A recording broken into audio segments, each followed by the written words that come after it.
मी आता अमरावतीतून आहे, कारण नवनीत राणा यांनी वाटलेल्या साड्यांची आदिवासी महिलांकडून होळी करण्यात आली आहे। साड्यांची होळी केल्याचं यावेळेस बच्चू कडूंनी यावेळेस समर्थन केल्याचं पाहायला मिळते। तर मिरघाटातील आदिवासींना मानाचा मुजरा असं यावेळेस बच्चू कडूंनी म्हटलंय। तर साड्यांची होळी केल्यानं बच्चू कडूंनी मात्र याचं समर्थन केल्याचं पाहायला मिळतंय। नवनीत राणा यांनी वाटलेल्या साड्या आणि त्याच साड्यांची होळी या महिलांकडून करण्यात आली। आदिवासी महिलांना या साड्या वाटप करण्यात आल्या होत्या, मात्र याच साड्यांचं वाटप केलेल्या साड्यांचं आता या महिलांनी होळी करून यावेळेस पेटवल्याच्या पाहायला मिळतात आणि याच प्रकाराचं बच्चू कडूंनी समर्थन केलंय।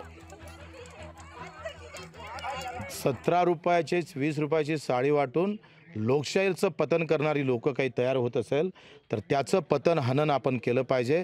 त्या लोकांचं खरं तर खांद्यावर उचलून घेऊन त्यांना नाचावं असं मला वाटतंय, कारण पैसा सत्ता हे समीकरण झाले आणि बगर पैशाचा माणूस कार्यकर्ता आता आम्ही पाहतो या निवडणुकीतून हद्दपार होतं की काय हे भीती वाटतं, म्हणून त्यांना खरं तर मानाचा मुजरा अर्पण करतो।